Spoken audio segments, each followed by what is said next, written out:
Now, this guy right here, spitting. ¡Afuera! Aunque te resistas. Ministerio de Ciencia y Tecnología e Innovación. Algo bien del sector privado. Nada bueno salió del sector público. ¡Afuera! Afuera, all of it. As, of course, one man could only dream, as there's now larger conversations about abolishing the IRS, SaveLookNow.com, as we now are on the precipice of revolutionary, crazy change, and we have to ask ourselves, will it actually happen? Could it actually work? And that's exactly what we are going to be doing a deep dive on with some of the most radical Donald Trump policies that we're going to be examining, especially when it comes to getting rid of the IRS and following the Javier Milei footsteps and trajectory. That isn't actually that bad, and not as bad as the corporate media would like you to think. As, of course, this administration is hilarious. They're pretty funny, and they're a lot more lighthearted, and they don't take themselves as seriously as the previous administration.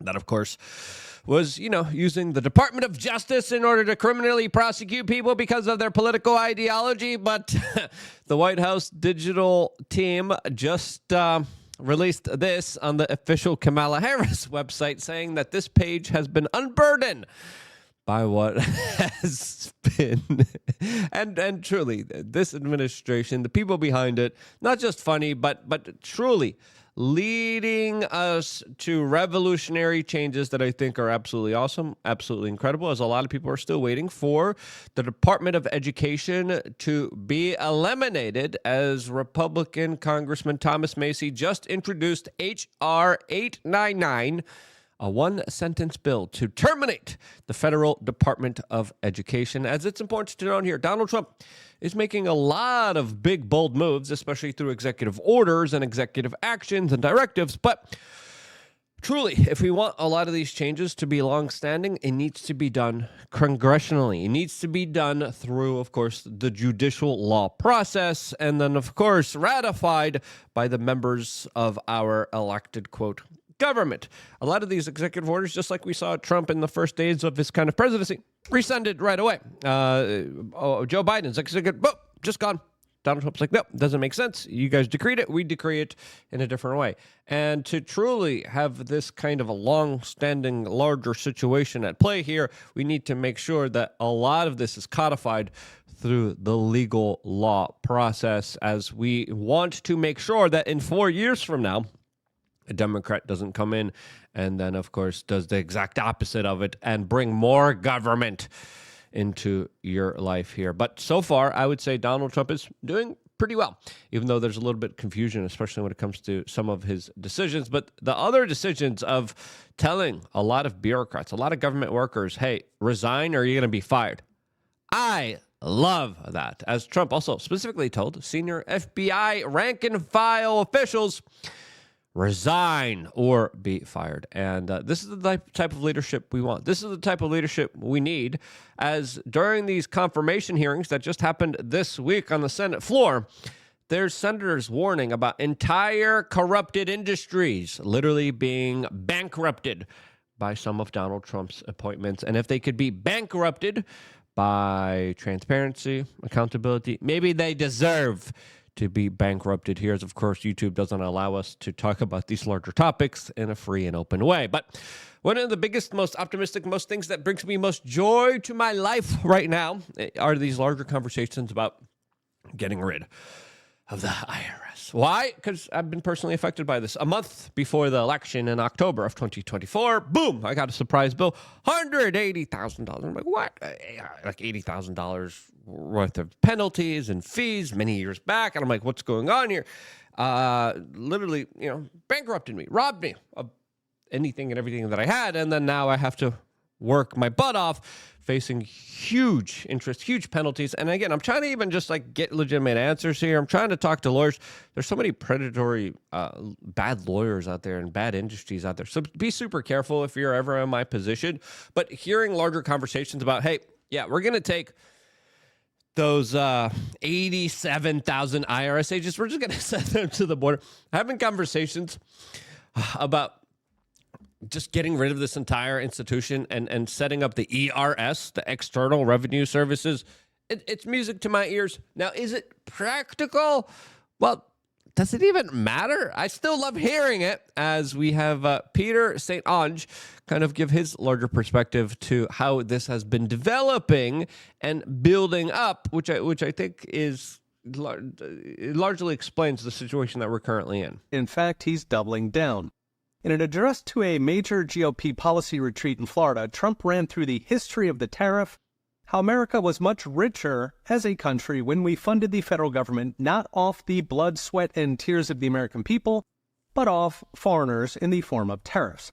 Of course, that golden age ended in 1913 with the left's victorious imposition of an income tax that was... And the creation of the Federal Reserve fractional banking system that has been robbing you of your wealth and money. And Donald Trump could potentially upend all of it. And it's important to note here that when he was talking about upending a lot of these bigger, huge systems, when he was talking about auditing it, which he has been for a while, this is also the same guy that there were shots taken at as they tried to take his life. Throughout history, if you look at American history and the larger banks, there's a big correlation with larger banks trying to take out presidents. And again, we won't go into the kind of nitty gritty here, but we should actually delve into the larger possibilities, as I think Jeremy Kauffman provides some very interesting perspectives here as he runs the numbers on tariffs, and he runs the numbers on the budget. There's also the larger question of DOGE, but the larger question of, can we follow Javier Milei here? Before getting into that, just wanted to remind people to, check out my little fundraiser here, SaveLukeNow.com. We're just trying to raise enough money for, the lawyer. The lawyer situation is obviously complicated, to say the least here. And so far right now, I just need help getting back on my feet. Instead of just asking for a hand up, we're trying to incentivize people to sign up and become a member of LookUnfiltered.com. We also have a really great yard sign that we custom make, and a really great hat that we have as well. There's limited edition of them. We only have a few of them left. I personally sign them for you. You pay a little bit of a premium, but also you help, the larger effort of helping me get back on my feet. And of course, we have a way where you guys, if you guys just want to do a one-time donation, you guys can, but I appreciate being able to give you guys something. And I want to give you guys something instead of just kind of complaining here and moaning here, as of course, ultimately at the end of the day, I'm responsible here. Not the IRS, not that kind. I'm responsible here, and that's the way that I just, see this, and I want to get out of this by being able to kind of work for you, and that's why the main thing that we kind of ask people is check out LukeUnfiltered.com. I want to be there. I want to provide services. I want to provide videos. I want to provide information that you guys could act on in order to help and, of course, grow and build yourselves in order to become more resistant. And, if I don't do it myself, and I'm just like, hey, give me a hand up, I'm kind of being a larger hypocrite here. I don't want to be a hypocrite here. I want to work my way out of it, and I will. As, of course, I work extremely hard. We produce a lot of content for you guys, and we appreciate you guys very much for being here with us. And we do not take you joining LukeUnfiltered.com or you even watching this video for granted. Truly, I can't thank you guys enough for that, and that's why we try to jam-pack each video, which is much important information as we possibly can here. Let's get back to Jeremy Kauffman here, as he says, is it actually possible to replace the income tax with tariffs? As he specifically brings up how the income tax brings in $2.5 trillion a year in theft. And the total value of our imports into the United States is an estimate $3.8 trillion. And he describes how the situation would need to change from a 2% tariff to a 65% tariff, which would, of course, allow the government to have the same amount of money as they previously did through the income tax. Now, let's just be real here. Those are not favorable numbers. As personally, I would love to there to be a lot less spending and a lot less government in our lives. But for that to happen, there needs to be some tough choices and decisions, specifically about Medicare, Medicaid, and Social Security, which when looking at the larger budget, is responsible for the huge amount of money that is leaving the coffers of the U.S. government. Then, of course, is military. Then, of course, is the interest on the debt that we are incurring in the trillions, which is absolutely huge. That is also just as big, almost as big as our, quote, defense budget. That's a lot of money.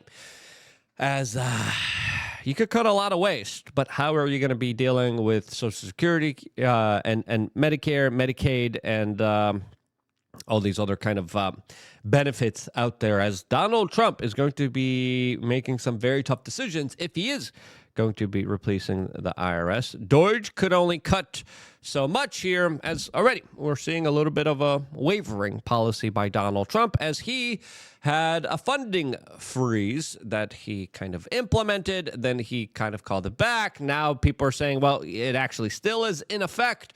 He cut off all foreign aid except for 2 particular countries, and people are saying, okay, what's the plan here? What's really going on? And I think Donald Trump is trying to figure it out as we are speaking to him. Now, seeing the larger efforts by DOGE that has already cut about $1 billion each day, it's promising. It's good. Isn't it enough to cover the income tax and the larger expenses for Social Security, Medicaid, and Medicare?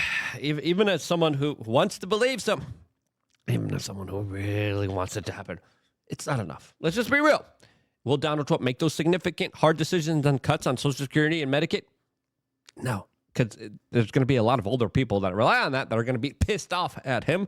And we have to understand that a lot of these changes won't happen overnight. Overall, I'm very happy the Department of DOGE exists, and seeing them cut off and terminate funding that was just wasteful from the Department of Education, from the EPA, from all these other government institutions that have been just wasting away, sucking away at the teeth of the American people.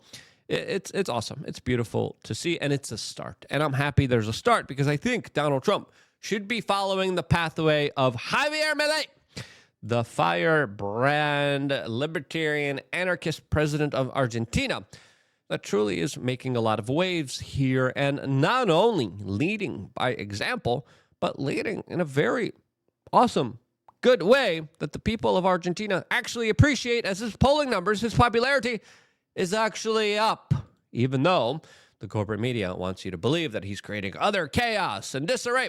Well, not really, as Fortune.com has this article that is titled, Javier Milei's free market shock therapy to transform Argentina's economy gets huge endorsement as sudden growth rebound seen. And this is huge, as Javier Milei also just eliminated Argentina's deficit, and he is hailing it as a perfect model for Musk and DOGE to follow. Now, a lot of these changes won't happen, of course, overnight, and Javier Milei has kind of explained that through his larger theory that he explained to the people of Argentina. He said specifically, we're just going to do this slowly. It can't just be a shock. We can't just get rid of everything. We're slowly and surely going to get rid of regulations, stupid rules, stupid taxes, stupid bureaucrats, and stupid things that just don't make sense. And we're going to eliminate them so people could get kind of accustomed to this larger change. Just like, instead of just boiling a frog right away, you let the frog boil slowly, but you do it in the opposite way from a lot of these larger kind of despots and technocrats and dictators throughout human history. Instead of giving them more and more, government and bureaucracy and taxes and regulations and controls over their lives, you give them less, and you kind of take that temperature down from too much freaking government. And seeing Javier Milei just end Argentina's deficit for the first time in 123 years, it's beautiful. It's absolutely amazing. Reason Magazine, even though I disagree with some of the kind of internal politics of this magazine, released a really good piece describing how Javier Milei's promised to take a chainsaw to Argentina's government is actually working. There's a small segment here in this article that I just wanted to read off here, which I think is important, saying Milei shut down 200 state entities and government offices. He fired thousands of bureaucrats. He cut subsidies for energy, transportation, and gasoline. 2 deregulations per day. Yet he's more popular than ever. Now Argentina has a budget surplus.